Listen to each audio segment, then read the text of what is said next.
Yo, we all did that in sync though. Hey everyone, it's Joshua McCalla back with my last video for senior year. This is our last week of school, and I'm here with Payton and Vanessa here. And we're gonna be talking about senior year, looking back on the past 4 years to see, like, it's really been a journey. Starting out 2020, this place was empty. Yeah, it really was. Empty. I remember when we came in freshman year, the studio used to be so empty. It used to be so quiet. I was like, this is such a relaxing place to study. And then everyone started coming on campus, and I was like, this is not the place to study. It used to be so empty. Like, people do not understand. If you didn't see it for yourself, you wouldn't believe it. But the way that they did come on campus, I was like, bro, go back to 2020. Even though that was a bad time, yes, it was a bad time. But like, this campus was pretty nice, dead. It was nice and simple. I remember you could see the difference sophomore year. Like, this entire part was packed. This is the student center. It was packed.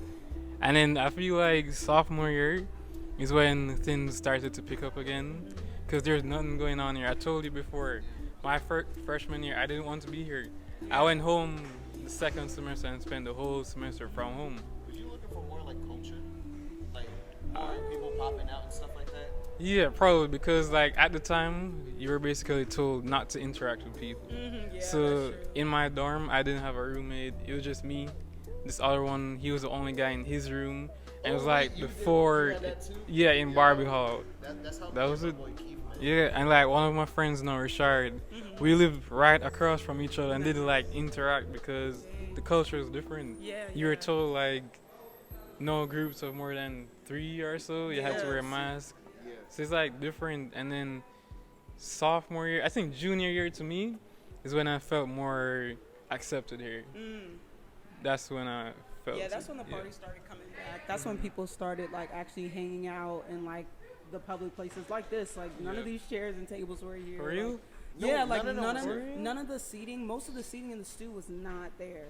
Like, so now that like all of the little meeting spots that people actually hang out at, like now that all of that like furniture is back, like it's completely different. So what was your favorite part of like freshman year then? Basically, my favorite part, with hanging out in the room. I'm not gonna hold you. Like not coming outside. Yeah, Exactly. So it's I'm like I'm not such a big person on coming outside. Back when I came in, cause like I stayed in an isolated area back in high school. I was like, all right, I'm gonna go home and do me. Like I didn't do any type of Exactly, extracurricular activities except for ROTC. Other than that, it was like Yeah, so it's not just me, because I spent most of my time in my room, Yeah. and it was the same for sophomore year. And then that's when I met you guys in one of the hardest classes in yeah. That year was rough, because I remember there's a week where I was out, I was in the Yes. I think you hospital. were, yes, you were in the Yeah, hospital. yeah, it was like a flare up. So we don't know if it was stress or what, but I was up for like a week. Yeah, but I came back the Monday, and I'm grateful for that, because like to go through something scary like that and then come back exactly, Gotta graduate. exactly. Thank God, thank God, thank God. Looking back at all the years, like from now, Yeah. it's more like, bro. It felt like a dream come true, but I had so many bumps in the road. It's like this is actually expected now. So, to me, the excitement kind of drawn out a little bit too much, to the point that graduating just feels like I'm just going over the next hurdle. You know what I'm saying? Yeah, yeah. Instead of more of a celebration. Exactly. It's still a celebration, regardless. But it's like I would have been 10 times more hype if it was like sophomore year. And I think it's because I didn't get that same type of experience during high school. Because that 2020 year was like, dang, it's out. Yeah. But no, if I was to meet my old self, I would have been like, yo, just keep going. Don't pay attention to RTC. I'm not gonna hold you. Like I remember you used to be running around the school. I would see you in the early morning. Bro, I and did the not late see evening. Yeah, I used to see him Yes, running bro. around. Oh my god. we used to be chanting, doing chanting and doing everything. But like I put all my eggs in one basket. So that was the most biggest mistake I've ever done. I would have definitely been in the physics lounge freshman, sophomore year or something if I wasn't just ROTC, because I really was just ROTC. It took so much energy to actually put into it. And then to balance that with school too. And that's Like, why, props to anyone who worked over the past 4 years. Like, no, seriously. Because, yeah, it definitely takes your mind out of this place, and you're like, dang, I really should have been doing something else. So yeah, that was my thing. So what would you say to yourself if you could go back freshman year? If I could go back to freshman year, I don't know. It would be like a few things. Like I would tell myself, like, get out of my room more, make like a lot of different friends. Like, Yeah. don't stick with like that first group that you find. Like, it's not gonna last. And like, people hate hearing that, but it's like so true. Like, the first group of people you meet, they're not automatically gonna click with you. Y'all might not even share the same morals, same culture.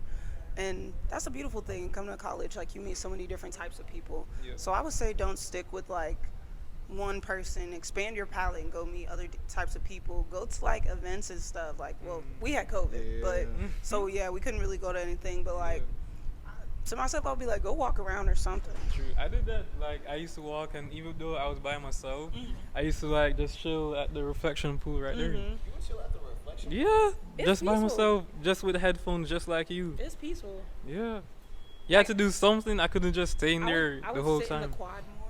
Like I would go outside and sit in the quad more. It's so beautiful. Even what's available now, because when we just came, the basketball hoops, they weren't even out there. They weren't there. Yeah, that's true. So that shows you alone what the difference is. Now you have like the pool table in there. You have a game room. You have a new gaming room. esports Yeah, room. That's so upstairs. nice. And that a whole bunch of rooms in the student center, those used to be closed. Like we just went up there, they tricked that whole thing out. They got the computer set up. It was so nice. It's like a big It's change. so nice. Big change. So looking back over the past 4 years, what's one of the hardest things that you've had to overcome, and what helped you to overcome it? It was the putting all my eggs in one basket. That literally was the biggest overcoming. The mindset of staying in RTC, you have this like straightforward mindset. You don't have any type of fun, as they say it. You don't allow yourself to do that because you feel that that's how you get off track on something. So it was also that's a struggle in general for me, and I'm still trying to like combat that, the whole fun aspect, because you do need that in physics to actually get people to understand what you're talking about. You want it to make it less of a less restriction, more of a flow. And I'm still having troubles with trying to find my fun in anything, to be honest, within that realm. But yeah. But what I'm doing to combat it for real is homie right here. She come on, you know what I'm saying? She a fun person. And everybody in our like department, like they're fun, like all in their own self. So I kind of like let myself go a bit. But I'm not out here like doing backflips off of Eiffel Towers and stuff. Or But handstands. yeah, or ultimate handstands. I'm just trying to find my peace, I guess. Balance, yeah. My fun. For me, like the word for me for 2024 was to find balance. Because like you said, you start off and you're kind of rigid with yourself because you don't know what college is going to be like. So you have to try and like maintain standards. And you were honors, right? Yeah. So like even that, I didn't sign up for that because I knew that would be extra pressure on myself. And it definitely was. Yeah. It definitely was a lot of additional pressure. Because like you're just being recognized for the work that you're already doing. So like why not just do it on your own instead of making someone official recognize what you're already doing. So for me, I've been trying to get more balance. I've been volunteering, doing media stuff like this because even our college, there's a lot of like excellence in the college that people don't know about because all the attention probably goes to a bigger department. So like my goal for the next couple of years that I'm gonna be here, hint hint, is gonna be like trying to showcase that more because if you don't see it, you can't beat. So like for me, when I came here, I didn't know that I could do research. I thought the only thing a meteorologist could do is be on TV. But no, you can do research. You can solve problems that people are actually dying from. Yeah. You make an impact. Yeah. What was the question? It was my biggest like what you had to overcome. the biggest thing I had to overcome. Probably myself. To get like deep a little bit, like probably myself, because like I was holding myself back a lot, like a lot of imposter syndrome, a lot of like the additional pressure of honors, like you talked about. Like I really let that like define myself for a long time, and I'm glad they kicked me out. It's so much less stress, but yeah, just myself, like not letting my academics define me. I still struggle with that a little bit, but like coming into grad school, that's all about failure. So I've definitely had some time to get used to the idea of failure and still coming back and being better, studying harder and stuff like that. Yeah, that would probably be my biggest. That was like my big fear too, coming in, the fear of failure, because like no one else in my family like did this. It's like I would be the first to graduate from the U.S. So it's like, like yeah, like You're so. the first U.S. grad or the first grad? So first U.S. grad. Oh, okay. Yeah, but my aunt, I think she did her master's here. Okay. But like no one close to us did it here. So when we came, we didn't know anything about like SAT, ACT. Oh, yeah. I took the wrong test at first. So I took the subject test because they said to get here you need the math language. So I thought, okay, we could do subject. Nope. It's when January came, they told us that I'm missing some files. So I was like, how come? Because I did it. And then they said you have to do the official SAT or ACT. So I had to study for that in 1 month. 1 month. 1 month. I remember I was telling you about my chemistry experience. For those of you that don't know, I don't like chemistry. But you don't, alright, so it's not just me, I don't like it. But I had to take it. I don't like chemistry, what's the point? Chemistry is so much. Compared to biology, like I would do chemistry 10 times more. Yes, bro. Like I thought senior year would be easy. Trust me, it has not been easy. Like the past month, I lost all 4 of my wisdom teeth. I was out for like a week again because they said, so like they turned this way. They're supposed to be like this. They turned this way. You have to get all of them. All 4 of them at once. All 4 of them. So when I say like senior year had its rough moments, it had its rough moments. I'm serious, yeah. On to our last question. How do you feel about what's next? As Vanessa would say. Anyway, but for what's next, honestly, it's just PhD and then going into your workforce. That's literally the majority thing I really want to do. I want to just make sure I make an impact throughout the whole way. I'm really confident for what's next, though.